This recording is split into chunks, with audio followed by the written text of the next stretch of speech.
Welcome to the Stuff and Things Podcast.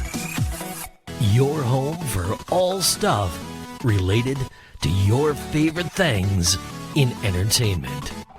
Now, here are your hosts.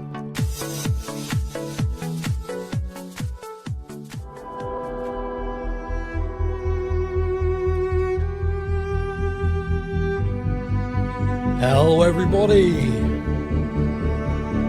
this is the Stuff and Things Podcast. I am Sam. We are back, and we're back talking about The Walking Dead. Joining me, it's my partner in crime, it's Stefan. How's it doing, everyone? Well, you said everyone, does that include me? It does include you, yeah. Oh good, yeah, I'm okay, man. Yeah, it's been a while, so... Stuff and Things Podcast has so many shows we talk about, and for some weird reason, none of them were on for a whole month. Yeah, we had a very quiet kind of start to this year. Yeah, we did 2 shows in January, and in February, nothing. Nada. No. Zip. Zero. And thank you to the people who messaged in, the sort of, hey, are you still there? Yeah, we are. Yeah, the show still exists. I'm still here, Steph's still here, Kate is still kicking around somewhere. So, yeah, we are back. This is The Walking Dead The Ones Who Live spin-off. We looked at the different spin-off shows, and because they've been 6 episodes, we've tended to do one show discussing the whole season. With this one, we've decided to break it down into 2. So we're going to do episodes 1 to 3 today, and then obviously 4, 5, and 6 after they've aired. Because they've not yet. It'd be difficult to talk about them at this time. Well, yes, that is true. Yes. Just a funny thing. Just want to throw this out there because this show started as a purely Walking Dead podcast and it expanded to all sorts of stuff and all sorts of things. Yeah. So always when we come back to The Walking Dead, we do have a core audience, which is great, and it's great to hear from you. So please do get in touch. But there's something that makes me laugh because someone very special to me, I'm not going to name because I don't want to embarrass her, admitted to me in confidence, and now I'm sharing it with the world, that for years, The Walking Dead, in their mind, was called Walking the Dead. And I can't shake that. Like that now, every single time we got a podcast, any project that's Walking Dead related, in my brain it goes, that's Walking the Dead. So you used to have a crime scene show, Waking the Dead, and then you have a zombie show, Walking the Dead. Yeah, exactly. It makes sense. I like it. It makes perfect sense. It's the sort of thing that you run past Gimple and he's on it. He's like, oh, Walking the Dead. Yeah. It's all about how, like a zombie and you're taking it for walks every day. It's like having a dog. But anyway, so this is Walking the Dead, The Ones Who Live. Mate, there's 3 episodes to talk about. We wouldn't be doing our show if we didn't stick to our... Well, mostly because people moan at me if we don't do this. So, mate, the title of episode 1 was... Years. Title of episode 2... Gone. Title of episode 3... Bye. Yeah, and it's bye as in, like, you're waving. Yeah, goodbye. Although it does now read years gone by. Yeah, so what is kind of funny about this, which probably every Walking Dead or Walking the Dead fan noticed, is the pilot episode of The Walking Dead Season 1. The very, very first episode was called Days Gone By, and by as in waving. So they opened this with Years Gone By across 3 episodes, which I thought was amusing. Yeah, look, I almost want to give them credit for that. But we should. The very first thing I want to say is I'm very, very thankful with episode 1. We had an opening sort of montage reminder. I needed that. It's been so long. Yeah, I don't know about anybody else, but I genuinely needed it. Like I've been interested for a long time, waiting to see Rick again. I've wanted, they announced films, and then it became a series, then it became a limited series, and all this stuff that's gone on. It's sort of dragged on and on and on over the years. We've had other spin-offs going on. So, I kind of needed that little refresher course at the start. I don't know about you, but I definitely needed it. It helped. It certainly helped with... Oh, yeah, Rick Grimes. I remember him. Okay, I wasn't that far. that guy. I remember him. He's got 2 hands and he's awesome. Wait a minute. Yeah. No, he doesn't. Yeah. Yeah. So yeah, I mean, let's dive in. I mean, we're going to dive in. We're talking about the 3 episodes. I'm going to try and sort of walk through them, episode 1, episode 2, episode 3, but kind of obviously just chatting in general. Yeah. So in episode 1, the main focus for me is certainly the beginning. I'm very, very happy with this because I think me and you discussed it on the podcast, and I think most Walking Dead fans have discussed it globally, is that we find it very difficult to understand that with the time jump in The Walking Dead, Rick must be dead. There's like no way he wouldn't have got back to his family. You know what I mean? It's like, it's been like this kind of, there is no way that guy doesn't get back. And what we actually get to see in this, not really a montage, but the kind of opening scenes where they're kind of really breaking it down for us, is that Rick tried everything. Constantly. Went as far as cutting off his own hand to try and escape the CRM. Yeah. I mean, so there's all this stuff, there's all these scenes, all these things going on, and obviously in cutting off his hand is quite a jeez, wow. What are your thoughts on that? Because I've got kind of like a, to me, I was a little bit sad about that, and I got a silly reason for it. Comic book fans loved it. Like, finally, he's only got 1 hand. That's how it should have been. Like right, years whatever. ago. Yeah. But from your point of view, what did you think about that scene? What did you think about the Rick trying to get away and the sheer desperation we saw, like almost suicidal at one point? Yeah, it worked for me. It worked for me because that's how I'd expect Rick to be. Like, he will be doing everything to get back home. Yeah. So yeah, to see him go to, like, you know, extreme desperate measures, yeah, to get out, I'm like, yeah, that's on point for me. Like, yeah, you know, yeah. Cutting his hand off is pretty much as extreme as you're going to get. You'd think, yeah. I mean, that's.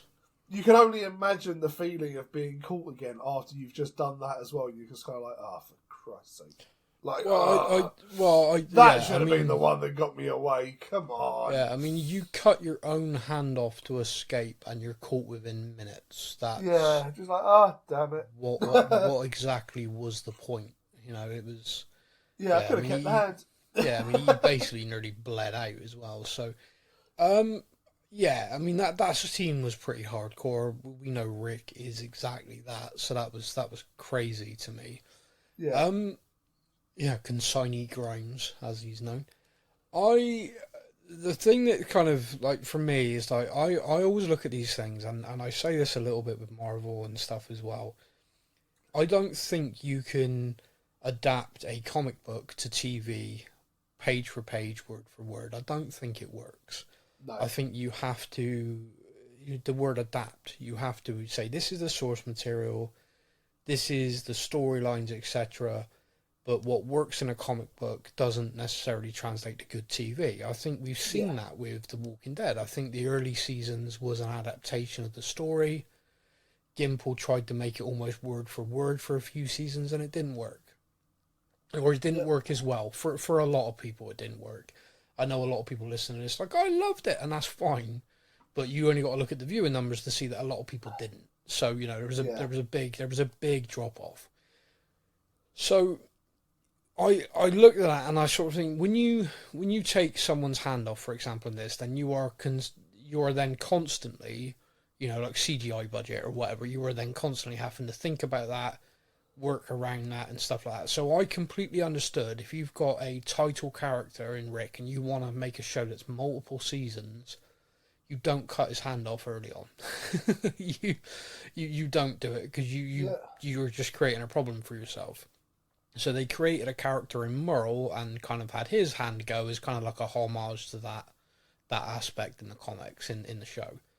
When I saw Rick cut his hand off in this, my first reaction wasn't like, oh my god, it's extreme. Like, I wasn't in the story. I was in the kind of, I'm a fan watching Rick Grimes.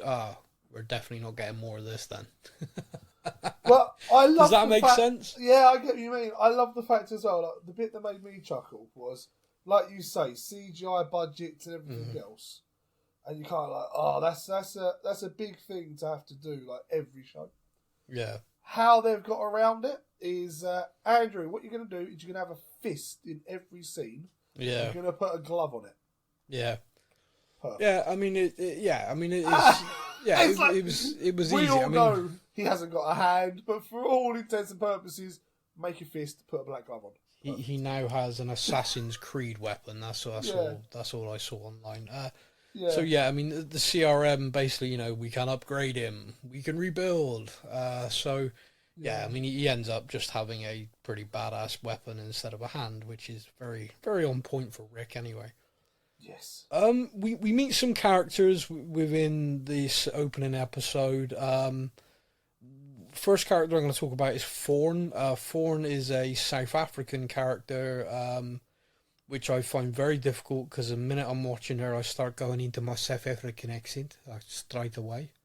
I like her. She's actually from a show I really enjoyed called Lucifer. She was on that show. I mean, she's probably been on loads of shows. But you know that when you spot someone, you recognise them and you're staring at it, trying to work out where the hell you know them from? Yep. Yeah, I had that for like a whole episode, and the episode ended.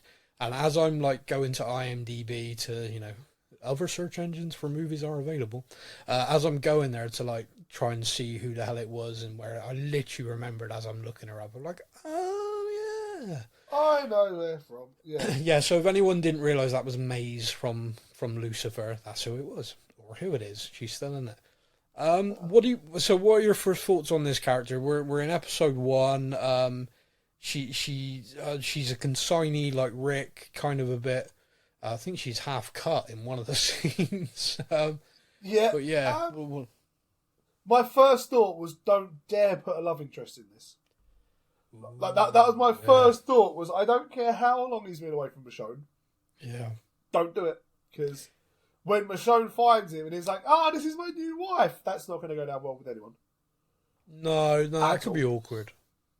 I've spent 5 years trying to find you. Oh, that's nice. I've got a wife and 2 kids. Yeah. Yeah, it'd be a bit awkward, yeah. I mean, it's possibly more realistic. Well, as much as I hate to say it.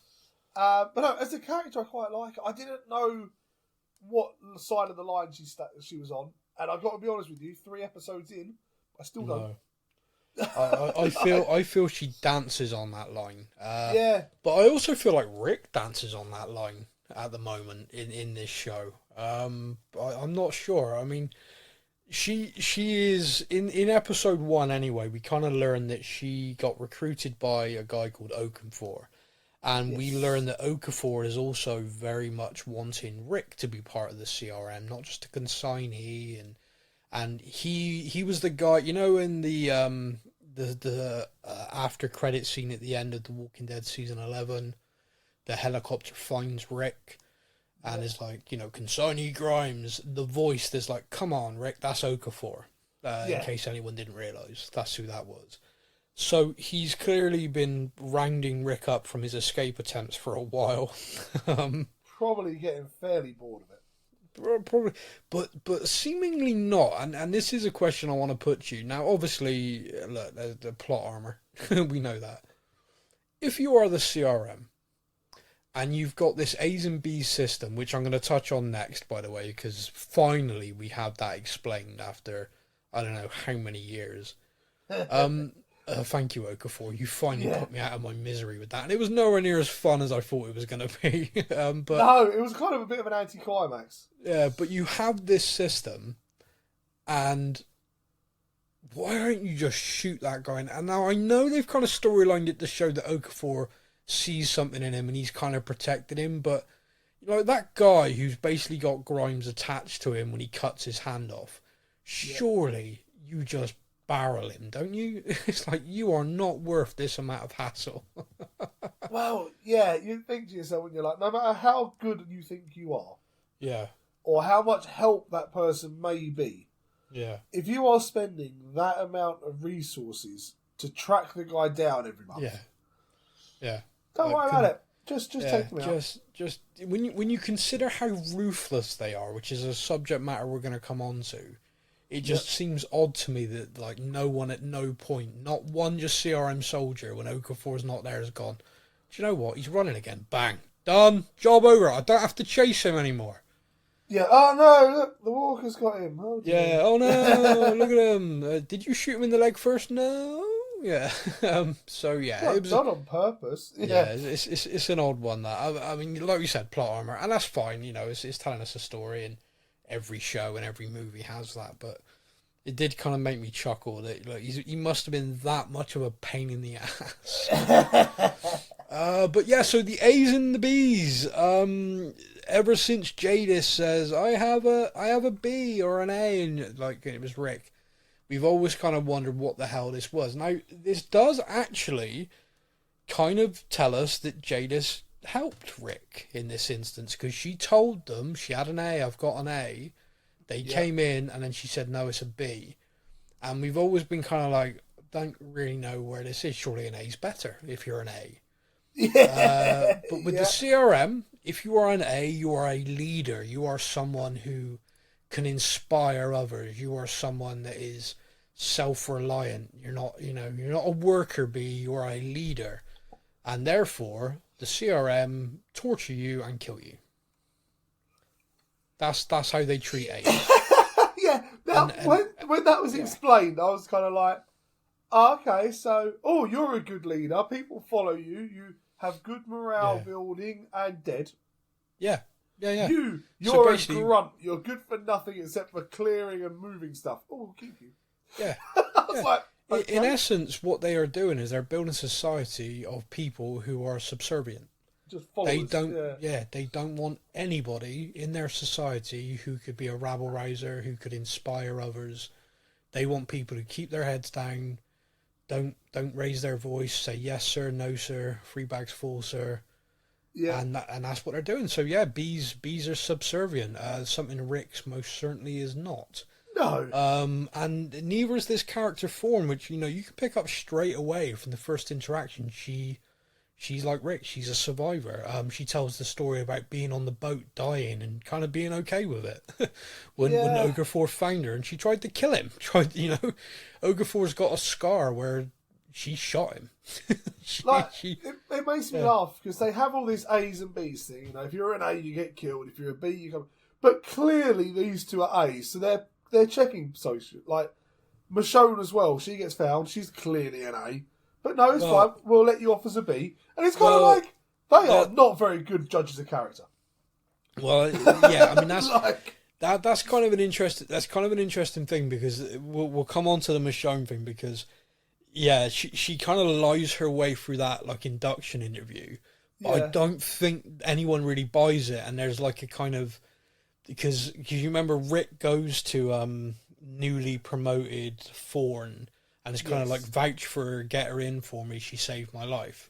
Yeah. So, and then Thorne's then like pissed at him, like, look, I brought this person, she's clearly a friggin' A, Rick. What have you made me do? Yeah. So that was, that's kind of amusing, but you're right.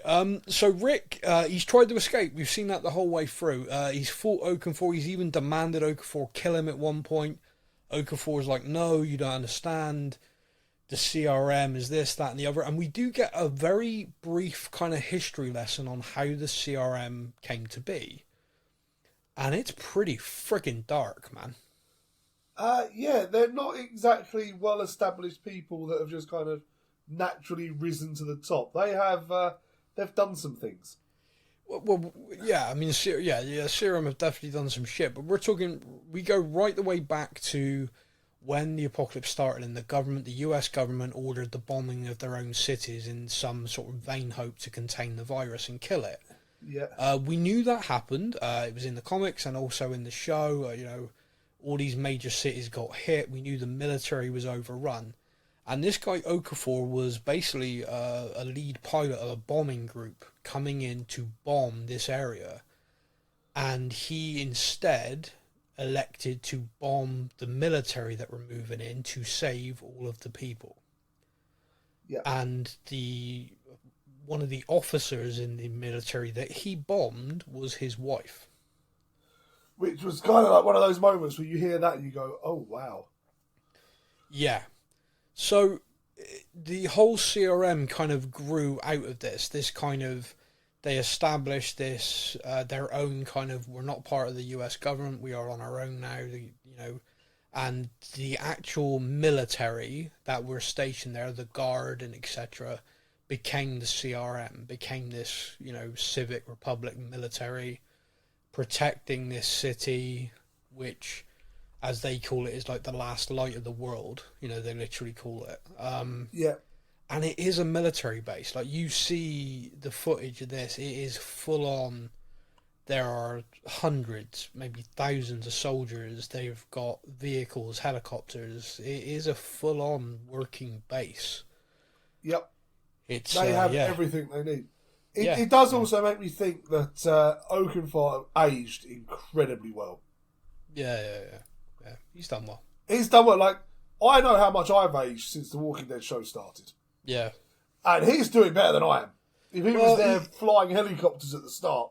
Yeah, so if we work on the theory that he would have been in his early 20s, perhaps.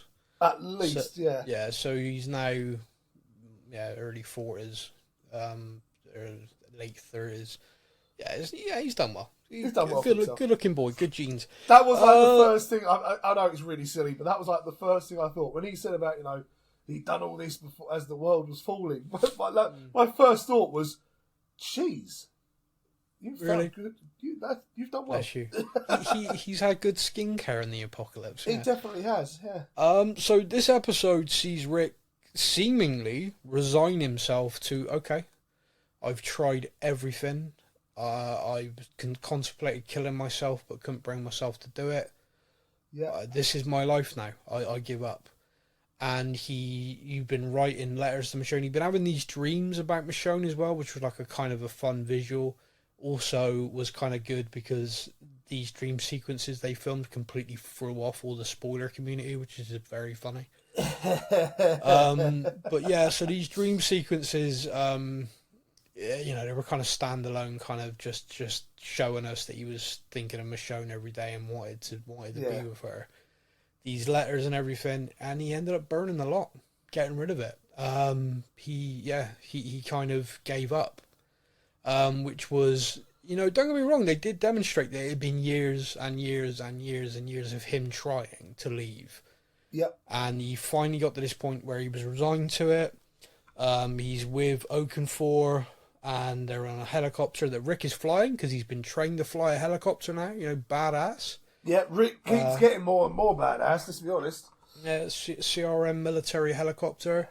And the CRM military helicopter gets shot down. Oakenfold is hit and blows up. It's gross. He dies. Mate, that scene, like, he gets shot and you're kind of like, damn! And then he randomly explodes and you're like, what the just happened? Yeah, nice to meet you, Oakenfold. Oh, no, you're not surviving episode 1. Fair enough. Goodbye, my friend. So long, good skin of the apocalypse. You are not here anymore. The helicopter crashes. Rick and his team jump out. Formation, because they're trained CRM soldiers. They're getting taken down. There's explosions, and then all of a sudden, some sort of friggin' samurai warrior steps out of the woods and starts cutting throats, and I'm like, it's gotta be. It's gotta be. Yep. And sure enough, underneath the hockey mask and pads, it's Michonne holding a katana to Rick's throat, who looks very surprised. And she looks very surprised. Yeah. And that is how episode 1 ended. I think both of us messaged each other like, dude, what the fuck? It's like, okay, that's it, okay. So let's just analyse that moment for a second. So let's imagine that you are separated. You've got a lovely wife. You love your family. Let's imagine you've been separated them for 5 years. Yep. And you are now, whatever, and you're out and about, and all of a sudden you come under attack, and the person who's attacking you and killing everyone around you, your friends, by the way, is your wife. Yeah. Oh, hi, darling. That was John. That was George. Yeah. So something a little bit funny as well is when this show was announced, it was 6 episodes, same as all the other spin-offs. IMDb showed us as 1 episode initially, and then it went to 3 episodes, all named. Yep. And then, it's been silly ever since. But what was funny to me was, I knew at this point it was definitely 3 episodes because that was what was listed. But I did think to myself how funny it would be. Now, so you imagine, right, you've done all this. I just got this image in my mind. This is like a one and done episode. How horrific a show could this have been if, like, Michonne had killed him and then took the helmet off and was like, yeah, oh my god! Yeah. Oops. Yeah. Yeah, that tote talk. I mean, obviously, it was never going to happen, but from an amusing or very dark point of view, that could have been quite funny. Yeah, Rick's dead. Michonne's like, I found him! Yeah. Stop bleeding, please. Hey, kids, I found the brave man. Here's his head. Yeah. Look at him, still trying to bite us. Anyway. Yeah, it's okay, he's chomping. Then, me and you kind of worked out from the end of this episode, okay, episode 2 is going to be how Michonne got to that point. We were like, we know where this is. We've been gimpled before. This guy doesn't know any other way of storytelling.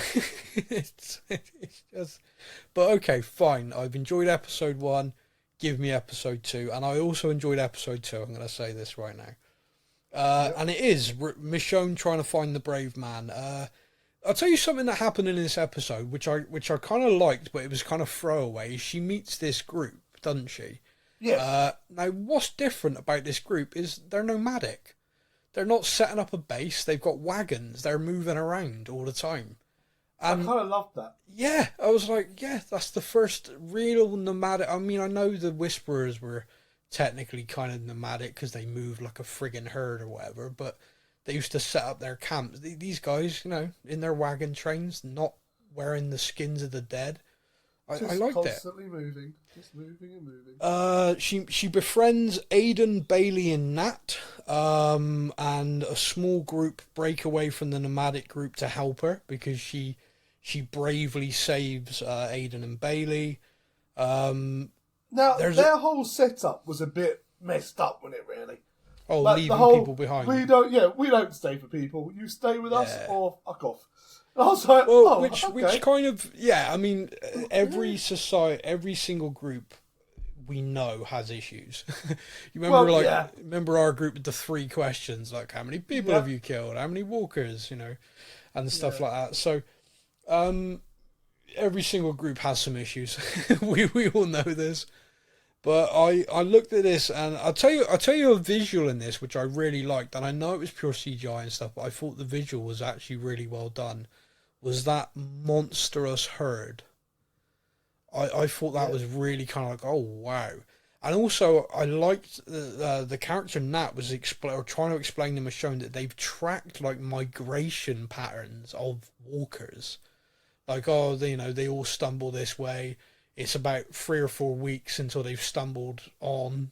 I find that really interesting. What about you? What did you think of that kind of scene and everything?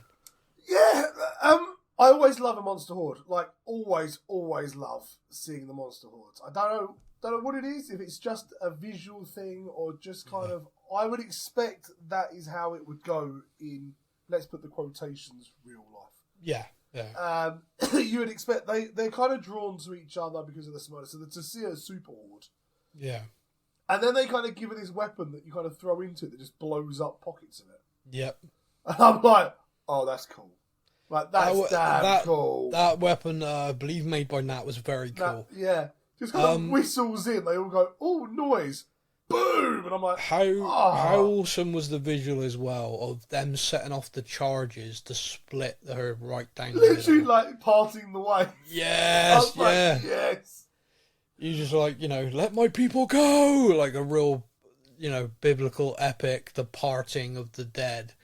It was very cool. I did have this image in my mind that we were going to see her ride her horse right through the middle, and I thought that was going to look really cool, but obviously that didn't happen. But... Well, there was this kind of thing, like, I'm like, would you trust that? Like, they've made this kind of... If you go like fast enough, you'd back yourself, wouldn't you? I don't know, maybe. There's that little part where it goes, I'd get halfway in and it would start to close, and that's the game over. Just I mean, you there's no escape. Well, I don't know. Yeah, there's no escape in that. I mean, you could try the whole, okay, horsey, you're meat, off you go.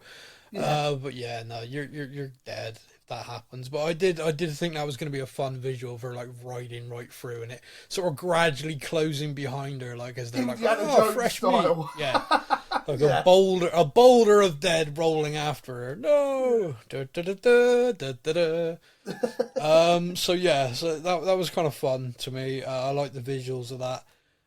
We see this small group, like I said, is Aidan, Bailey, Nat, and then a few spattering of other people unnamed who have kind of gone with them to say, yeah, you're right, actually, this group we've been a part of for a long time are kind of shit. Yeah, they have some faults. Yeah. They did leave Aidan and Bailey behind, she's pregnant. They did just kind of go, eh.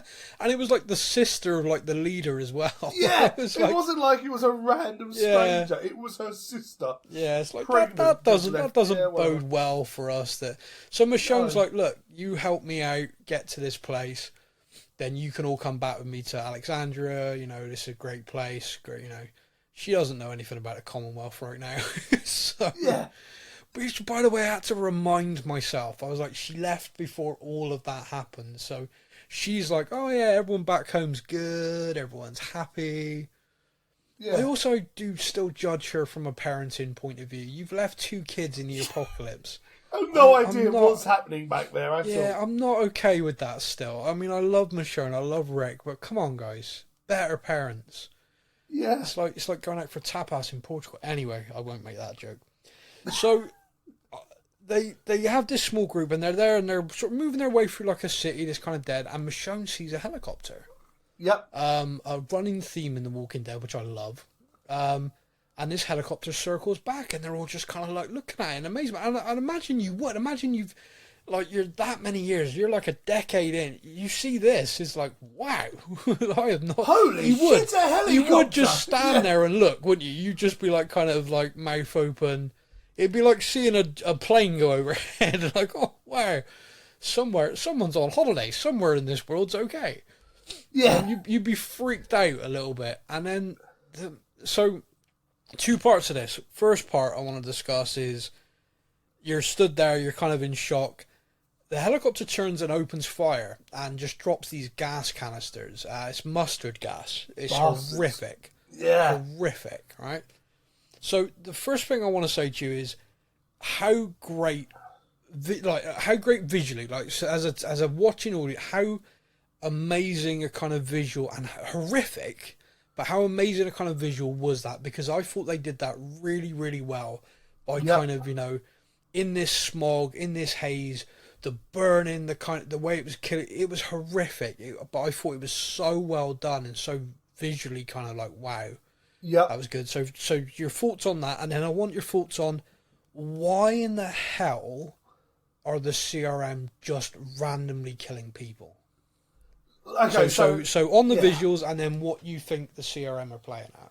On the visuals, the kind of the haze of you couldn't see what was a person, what was a walk up, what was they're choking. They obviously they can't see, they can't breathe. Yeah, that made it so watching intense. telly. I'm watching TV, sat in my living room, feeling claustrophobic. Yeah, like same. It proper. Yeah. I was like, wow, this is good. Yeah, and then the second point is. My thought on it was, wait a minute, that wouldn't affect the zombies whatsoever. No, you just burn them up. So that is purely against people. Yeah.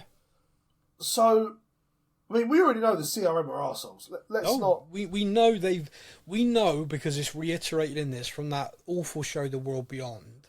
Yeah. They massacred one of the colonies. They did that. And in this show, they're like, oh, we're it's the news on TV.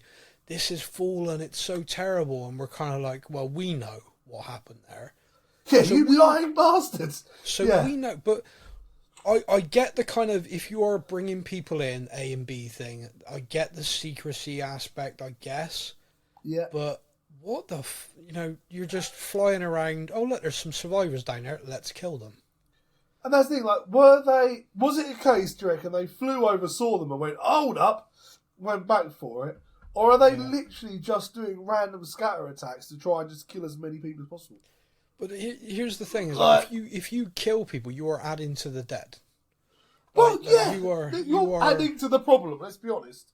Yeah, so I don't get that. Like, I'm hoping over the next few episodes this gets kind of, because there's a thing in episode 3 which we'll come on to where Thorne says, "I've been given a briefing and now I understand." So I'm I've seen what you haven't seen. I've heard what you haven't heard. Yeah. So I'm kind of hoping that perhaps there is a, you know, like I think the best villains always, you can kind of see their point of view, even if you think, Jesus, you're really, no, that's not the way to do it. But at least I can work my head around of why they're acting that way.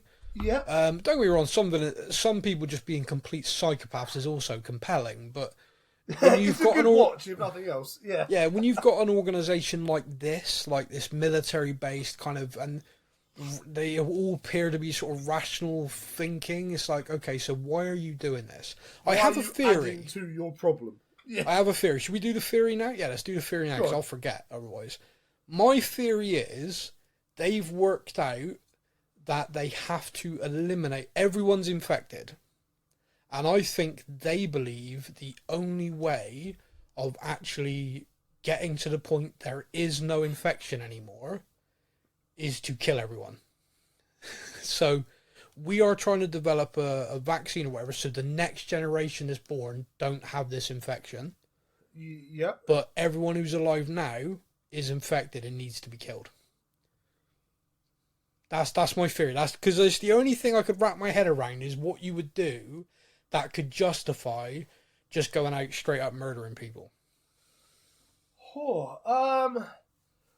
How many generations are we talking here? Like Jadis says a 500-year plan. That's 7 generations, depending on life expectancy. Yeah, got to be apocalypse. 6 or 7. Yeah. Possibly more, because you've got to assume living to like past 60 or so. Yeah, it's pretty difficult right now. Yeah. Yeah. I mean, Christ, being born and making teenager is pretty damn difficult. Yeah. Let alone solidarity. Yeah. So hitting retirement age. Yeah. Yeah, you ain't running them in a mobility scooter. Let's put it that way. No, it's 500. JD says it's the 500-year plan, and you're like, wow. Now, fair play to them. Like, I only just have a 6-month plan. You have a 6-month man? I don't even have a plug. my 6-month plan is to get over this cold I've got at the moment. That's you've had for the previous 6 months. 6 months, yeah. But yeah, so the whole killing people, that could be a decent theory. That really could be onto something. All right, we will wait and see, but that's where my head's at. The mustard gas kills Aidan and Bailey. Mate, I want to just say this to you because me and you, now you might differ on this, so I'm going to say it from my point of view and then you chime in. One of the things I loved about The Walking Dead early season was, oh, hello, I've just met this character. Oh, I really like this character. Oh my God, that character died. That's really impacted me. Like, I've known this guy for half an episode and it hit. Yes. By the end of The Walking Dead, the writing, in my opinion, had dropped off so much that there were characters who'd been in it for weeks and weeks and weeks, months, maybe a whole season, and they got it, and I was like, I don't care. I don't even know why. What was the point in that guy? And you know, that's awful. That's kind of someone's acting. That's a character that's written, but some of them were so one-dimensional that I was just like, I've got no interest whatsoever. Like, you've just ate that guy, and it should have been impactful. You've got all the music playing, and I'm just like, popcorn. Don't care. Go Walkers, go. Yeah, no, I agree. There were characters. I mean, Father Gabriel, Eugene. Long running characters. You're just picking people you don't like now. So, but I know what you mean. When it came to this, Aidan and Bailey dying, I genuinely was like, oh shit. That's Aidan and Bailey not so much, but Nat at the end of the episode, that was kind of like, damn. Yeah. Like, so, I've not had that, like you say, I've not had that in The Walking Dead for quite a long time. For me to have a character introduced in one episode, and go have an impact through it, die at the end, and you go, oh, there's no need for that. Yeah. That was, you bastards. Yeah. It's been a while. That's good, and that's a good sign. Yeah. It's a good sign that it was a well-written, well-acted character, which is a combination they failed on a number of times. But I think perhaps Aiden Bailey. I think the baby aspect probably stuff like that gets to me. I'm a soppy old git, so stuff like that hurts. The mustard gas was horrific.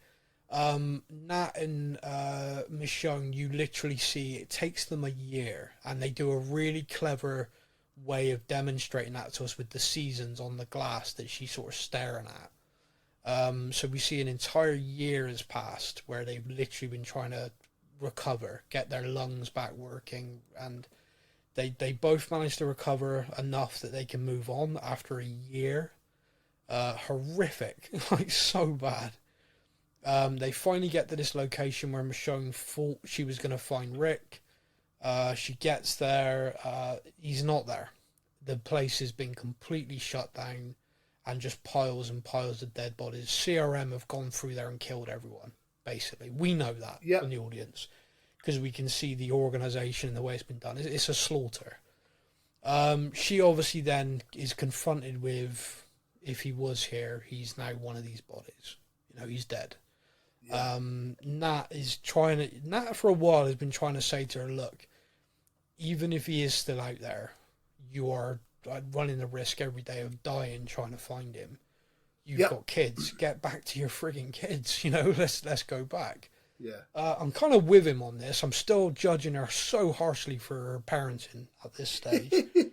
I like the fact that, you know, he was very, very matter of fact, but also had a bit of heart in him as well. Yeah. It wasn't just, he's dead, forget it, go home. It was more the kind of, you have family. Why are you not with your family? Yeah, why, you know, come on. You've done everything above and beyond what can be reasonably expected of you. Let's abandon this now before we end up dead. Ironically, he then ends up dead because they spot a helicopter and shoot it down. Yeah. We know who's in that helicopter because we saw episode 1. We then get the reunion. Now, it's not a surprise, is it? Reunions go, right, because we knew like the end of episode 1 with the shock factor, I genuinely didn't know how this reunion, like, genuinely, she's spent a year recovering from an attack from a CRM helicopter. She then takes the mask off a CRM person and it's Rick. I was like, I don't know how this conversation's going to go, but I think all of that just went out the window. There was smooches, there was hugs, there was love. Nat was kind of like, is that him? It's like, yes. It's like, okay, this is awkward then. So that was kind of amazing. Nat gets killed by one of... Can you imagine, like, Nat's thought process there? It's like you just said, they've spent a year recovering from being mustard gassed. Yeah. They've just shot down the helicopter. To shoot it down and then start snogging the guy that could have potentially just dropped mustard cloud on you a year ago. Yeah, killed all of you, nearly killed. Yeah. So it's a weird... What the... It's a weird moment. It is a very weird moment. But it's followed by weirder moments, and it's one that you really want to pick up on, so I want to kind of line you up for this. Yep. So Nat is killed. Not nice. We've talked about that. Helicopter. You hear helicopters coming, and Rick goes into a panic. Yeah. And he starts just saying to Michonne, "Look, they're going to take us. You've got to do this. You've got to do this. You've got to do this." Now, you have a real issue with this from a plot point of view, so I'm going to let you go and then we'll discuss it. Yeah, no, so for me, it just didn't seem right. Like, Rick knows he has spent the last X amount of years trying to escape. He has cut his own hand off and failed to escape. He knows there is no way out. Yep. And he tells Michonne, act along, get in, here we go. And I'm like, you know she's got the kids back, you know, she has the family there. She has the kids there. Why are you telling her to come with you after you've spent so long trying to get away? Like, surely you could... They're in a helicopter. They won't hear a gunshot. You could have gone, right, when I say now, hit the floor like I've shot you. Yeah. Done something to kind of, you know, cover it up so that, okay, he gets taken away because he can't escape, but he knows that he can't put her through what he's going through. And instead, he's like, remember, B.A.B., just stay there. Like, yeah, I mean, I think your point is really valid. Genuinely, like you said it to me the other day, and I was kind of like, oh well, I took it this way, and I will put my point of view across, but it is valid. You're absolutely right. He has tried so much to get away. The one thing in it that I think is possibly a kind of counterpoint to it, and I think we could probably agree, with the helicopters coming, he knows they're going to be there any moment. Eyes could already be on him. He doesn't know. Like he's in a bit of a panic, and you can tell that. Yeah. Do you think he would have been able to convey to Michonne, you need to run away from me after she's just found him, in that amount of time that he's got? Did you see what I mean? It's like, I don't think any way on this earth she'd have let... Like, we've just seen it. In episode 3, he's trying to get her to go, and she's like, no, I'm not going. Like, I've spent all this time trying to find you. I don't think because in his mind, he's like, I've got like 30 seconds. Yeah. In those 30 seconds, I cannot convince her to leave me after she just found me. Bad people act dead. What? No, bad people act dead. What? Yeah, exactly. And by the time he said that several times, they're there. So what he did was he went, shit, we're both going to get taken. I need her to survive being taken. So listen, do this. You must do this to survive. And then in his mind, he's thinking, okay, then that's at least she's alive. Then we can tackle the next problem of how the friggin' hell I'm going to get out of there. Yeah. And obviously, then we move on to his ideas and that. She does get taken in. She does that induction interview and kind of lies her ass off. I think she says her name's Dana. Yeah. Like, oh, I'm just out there by myself. Just all kind of like nice looking around. Like, oh, it's really nice to be in it's a lovely building. Yeah. Oh, I haven't seen myself for a while. She looks at the recording, It's like, oh, Michonne, what are you doing to me? We see that Rick does get Thorne involved to help her get in, and she does get in, and he takes her to one side for a bit of snogging. Yeah. So she's in. Rick then goes back to his apartment. Jadis is there. Yeah, there's a fun character we haven't seen for a while, but we knew was kicking around. Yeah. Now, we saw her in the world beyond. We know that she's worked her way up the CRM to be like part of their Gestapo, if you like, their secret police. Yes. Not good. Any organisation that has people like that, are the bad guys. Okay? Well, yeah, they don't need to kind of make it obvious. Yeah. No, yeah. Are we the baddies? Yes, you are. You have a secret military. Yeah. Yes. You are. You have Gestapo level, Spanish Inquisition level people working for you. You are not goodies, all right? Yeah. So she there with her awesome super haircut. And this comes on. This brings up then a plot point, which is where I've got a bit of an issue. And so we're going to discuss it now in case I forget. Good, because you messaged me saying you had one, and you never told me what it was. Yeah. So she says to Rick, like, we had a deal. You stay here. You keep your friggin' head down. So because we're linked, because I brought you in. Yeah. I don't tell them about everywhere else, and they don't go and kill everyone at Alexandria. Which, now, that sounds like a fairly good deal. Like, okay. Now, I won't get my entire family killed. Just sit here and shut up. Okay. Now, she knows that... Yeah, but bear in mind, he's been trying to escape for 5 years. So he obviously didn't care about that deal. That's a fair point. All right, so this is That's a fair point. So this is where I'm going, right? So she says this to him, so he's known that the whole time, or however long, right? Because she's had to work her way up to this position she's in. So let's for argument's sake say one of the main reasons why he resigned himself and felt suicidal is because after all these escape attempts, she paid him one of these visits, said, oh, I'm now CRM police, I'm now hierarchy, and I'm telling you, if you do this, you keep trying to escape, I'm going to, have everyone killed, Alexander or whatever.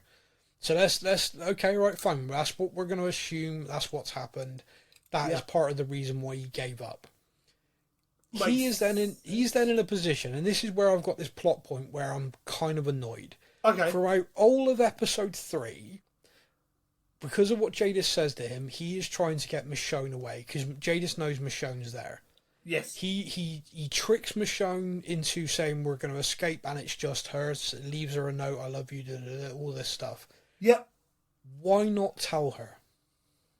This is a plot point I do not understand.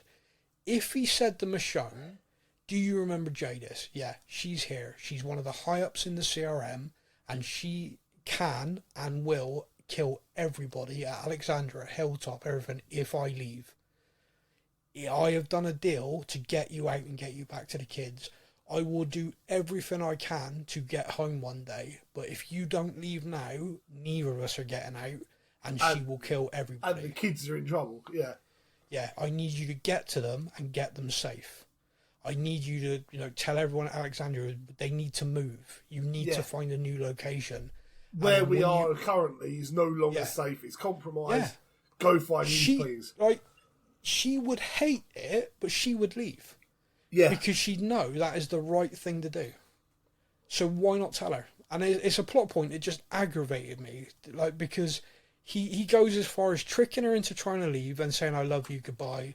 No, in the note. Write it in the friggin' note. You have to leave because of this. Well, yeah, do you know what? That is such a good point. If he's writing notes, it's not like he's only got 10 seconds to tell her. No, he's written a note. Yeah. Put it all in the damn note. Yeah. This is that moment when the helicopters are coming, he doesn't have a lot of time. I can accept in that moment he's panicked and thought this is the best way to keep us alive in this moment and then we'll deal with it after. Yeah. So I can kind of, alright, fine, I can rationalise that in my mind. They're now both in the CRM and he's thinking, I need to get her out of here because she's not safe. I need to get the kids. He only knows about, that's another thing. He doesn't even know about RJ and she elects not to tell him. Oh shit, yeah. She has a moment and she's like, we'll talk when we leave. He has a son. He doesn't know he has a son. That's fucked up. I completely forgot he doesn't know about RJ. But that's fucked up. You should tell him. Because, they're as bad as each other. If she tells him that, I genuinely believe again he reevaluates. He's like, oh my God, I've got a daughter and a son. Well, I got Shane's kid and a son out there. What am I going to do? Oh my God, I actually have a child. Yeah. Yeah, I got Carl 2.0. I can't have another one dead. I mean, God, people are going to start judging me as a parent. Yeah. By the way, about judging parents, Michonne. You're telling me we got a son, you've given birth, there is a younger child, as well as Judith, and you've left both of them. Just to clarify, who's with them? Oh, Uncle Daryl. Daryl? The friggin' redneck. We're gonna run out of food and he'll cook them. Yeah. Let me guess. Carol's showing them the flowers next week. What the hell, woman? Who have you left them with? Oh, Maggie, you wanted me dead. Yeah. I am just him. And wait till they find out that Daryl's fucked off to Europe. Yeah. Where's Daryl? Worst babysitter ever. Oh, of course he is. Of course Daryl's in France. I mean, how where else would he be in the apocalypse? Yeah. Oh. I told him to look after the children. Where's he gone? On a vacay to Europe. You know. You just want to drive, literally, this is the worst parents. Yeah. They're rivaling the McCanns. But in this instance, genuinely, I don't understand why Rick isn't upfront about that, because surely he would realise that telling her would make her leave, because she'd be like, oh shit, I've got no choice, I need to get back and save everybody. Yeah. And I need to tell them about the CRM, make everyone aware of how bad, but also, Rick is alive, we just can't get, he can't get to us right now, but one day he will. I think that'd work. And then her not telling him that he's got a son? Yeah. Come on. So messed up. It's so messed up. Like you say, it would change his whole way of thinking. It would. I mean, don't get me wrong. He thinks of Judas as his. We know that. This isn't a case of step kid, real kid. Okay, I'll work hard for the real one. Yeah, it's not that. That one must survive. Yeah. Yeah. It's not like that, but it is just a case of you do. Kids change your perspective on everything, but also it's just the right thing to do, isn't it? It's just, by the way. Oh no! If I tell him he has a son, he might try and escape harder. Must not tell him. Yeah, the last time we were together and we had that night. Remember that night? Yeah. Well, 9 months later. Yeah. Yeah. I have a surprise for you. Yeah, his name's RJ. And by the time you get back, he'll probably have a beard. But yeah, I just by the time we get back, because I left them because it's only the zombie apocalypse. Kids are fine playing in the zombies. Michonne's getting back. Excuse me, young man. Do you know who my son is? It's me. No, don't be stupid. We're just like, no, he got like a month ago. He was here by himself. You left, and he died 3 days later. Yeah. Yeah. Maybe just run it past people in the future, and maybe don't trust Judith to look after a friggin' child when she's a child herself. Yeah. See, I'm still quite annoyed about the whole parenting thing, but in this episode, so we have that aspect of like I said, the trying to escape, etc., and the interaction between those two is frustrating me. The bit in this episode which is interesting to me, and is the bit that's kind of, I've always been the bigger picture of The Walking Dead. I always wanted that expanded upon. I always wanted to know more. Like, okay, has anyone worked out why this happened? Yeah. And they started touching on that with the France stuff and the kind of the mutations and the fact that we've had these kind of walkers of different abilities or different kind of variants and stuff like that. Yeah. Thorne gets promoted after Okafor's death. And she goes to Rick and she says to him, so I was given the briefing, and Rick's like, oh wow, and she's like, it's changed, like, I now understand. Yeah, there is some shit said in that briefing. Like, there is some stuff said in that briefing. No, I don't know about you, but I'm like an audience, like, well, what was said? Tell him. Like, come on. It's like you're walking out of a room and you're like, oh my God, I've just heard the worst news that can, it's terrible. What was it? Oh no, I can't tell you. It's like, Rick, just hit her. Make her talk. Yeah. Find a hatchet, find a machete, find something, make her talk. Well, just use your hand knife thing. But anyway, so she says that, and I'm kind of intrigued by that, because up to this point, I've kind of felt she was Okafor. Okafor had this dream of changing the CRM for the better, and it feels to me like perhaps she's actually now just had this briefing and is a bit like, oh, actually, the CRM is right.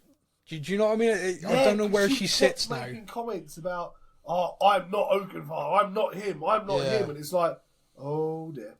We have this moment where they're on a mission. Consignee Michonne, Dana is there. Yeah. And she takes charge of a situation, which is clearly an A. It's an A move. And obviously Rick joins in and they deal with it together. It's a nice little moment coming together like old times. Remember that time they drove the cars with the walkers? Oh, the wire between it. Yeah. Yep. Yeah, and it was a bit like that. Good they're times. pushing this thing with the walkers exploding off the front of it, and or just generally getting mangled by it. Now I'm not going to question it too much. Okay. Oh no! Do question things, dear boy. I looked at the design of said machine thing that they were pushing along. Yeah. And it kind of has these two long spikes out the side. Yep. And these two little spikes on the front. Why were the walkers exploding why on it? did zombies explode and bounce off it? I was like, I believe the answer is cool visual is the answer in one. But also I'm just going to give it the obviously rotting dead people are a bit kind of gassy and explosive. And when you hit them hard enough, a little pop might happen. That's where I'm just going to go with it. I'm watching her run, and when you're seeing them all like bounce off, it looks like the bonnet of a car sort of effect. Yeah. And I'm like, wow, this is awesome. And then you kind of see it from another angle, and you go, no, it's just half a Dalek they're pushing. Like, what? Why are they? Yeah. What? But cool visuals. Cool visuals. The point on that scene is Thorne then puts Michonne in the sights of her gun. She's genuinely thinking about shooting her. Yeah. And Rick kind of spots it, gets a walker in the way, and diffuses it. But he is then in this position where he knows Thorne knows Michonne is not, Thorne's onto that. Yeah. She's an A. Thorne is not going to do anything to help her. He's not going to be bringing her on. We had that scene where they were went out and had this discussion.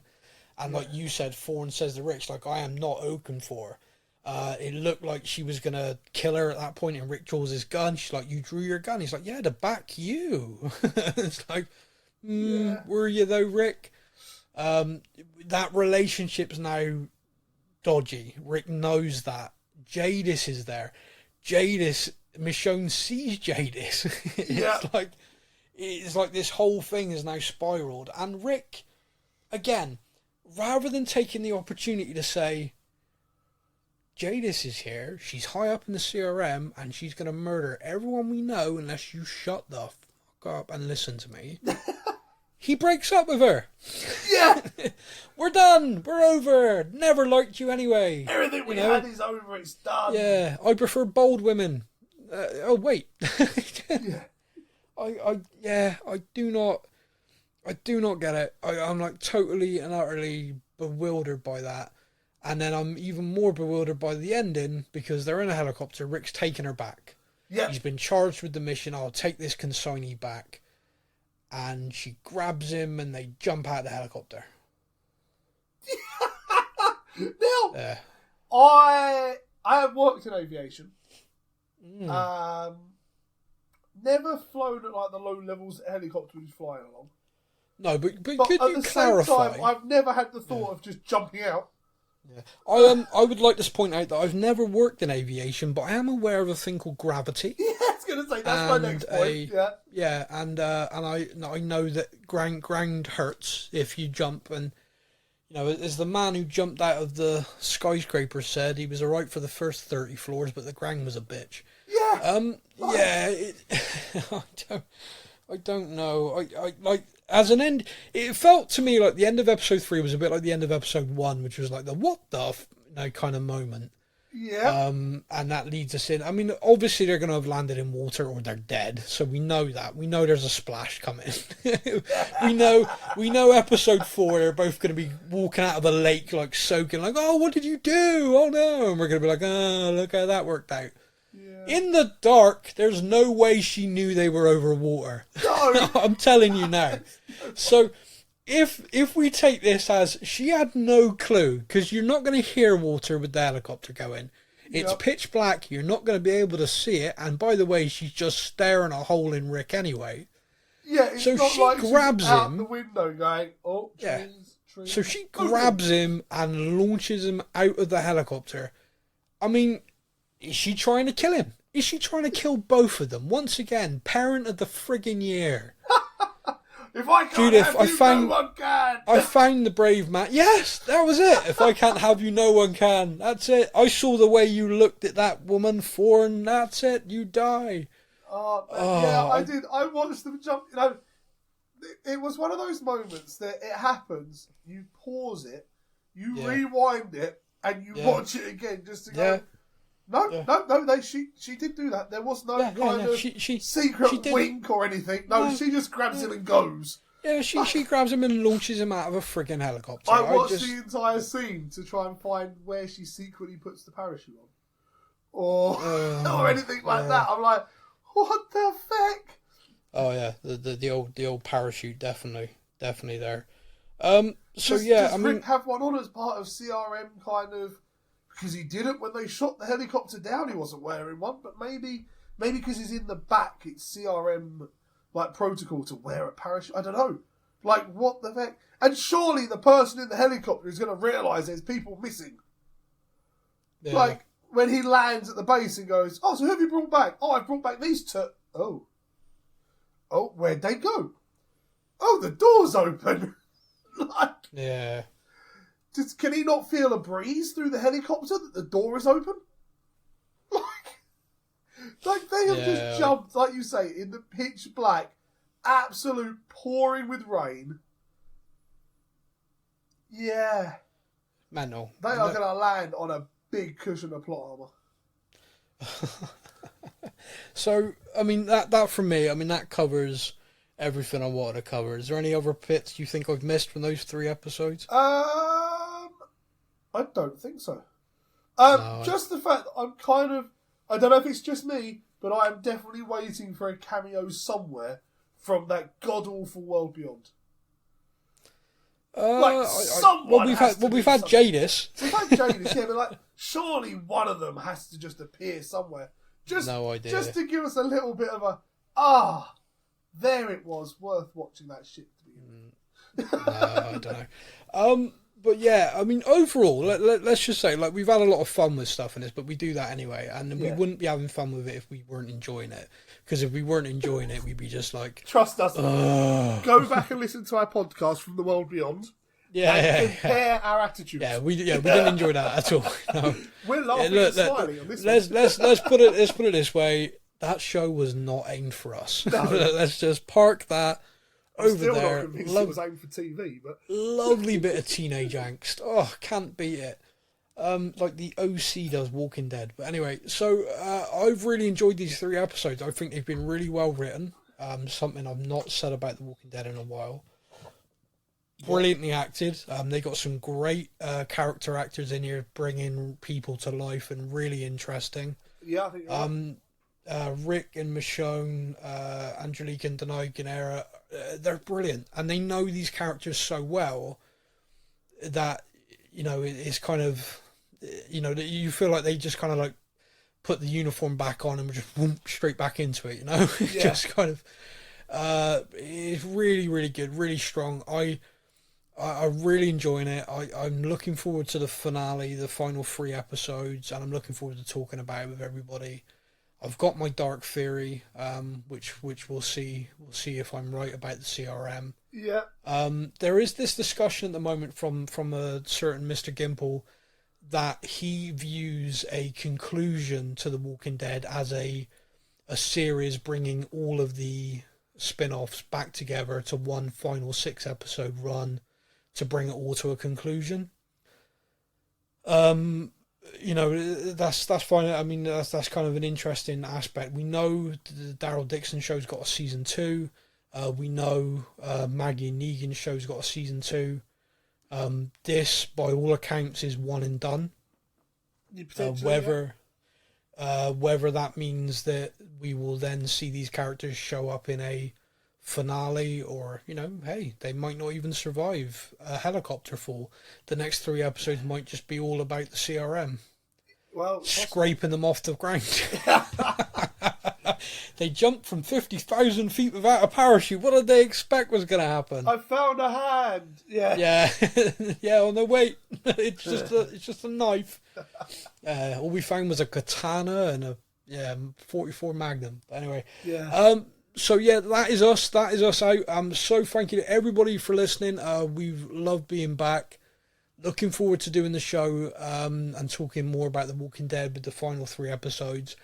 We, as a podcast, will be getting a lot busier soon. Obviously, February was quiet for us.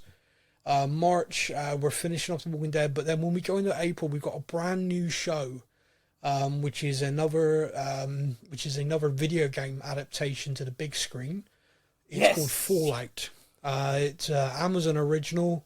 They're dropping all episodes, and we will be watching them, and we will be talking about them. That's going to be me, you, and Kaylee is planning to join us. Yeah, because we know how much she loved the last video game adaptation I made her watch. I think she enjoyed it. I think she was pretty angry at us for making her go through the emotions. But so there's plenty to come. June's going to be a really busy month for us. It would appear that every show we enjoy is returning in June, from House of the Dragon season 2, The Boys season 4, Umbrella Academy then is in August. So it's going to be a very busy summer. It's going to be busy for the rest of the year. So thank you so much for sticking around whilst we've been quiet. We will be back. You'll hear our dulcet tones on a more regular basis going forward. Yeah. Until then, I hope you all take care. And Stefan, say goodbye to all the lovely people. Goodbye, all you lovely people. And I'm going to leave you with probably my favourite line ever in The Walking Dead. You say you did it for her. I'm sure that is true. But I wonder if there isn't something else that's keeping you here. Again, I did save your life. Well, now you get to save hers. You're a hero. with a shit haircut. Thank you for listening to the Stuff and Things podcast. We hope you enjoyed the show. You can find us on Facebook or online. Simply search the Stuff and Things podcast to join in our conversation every week.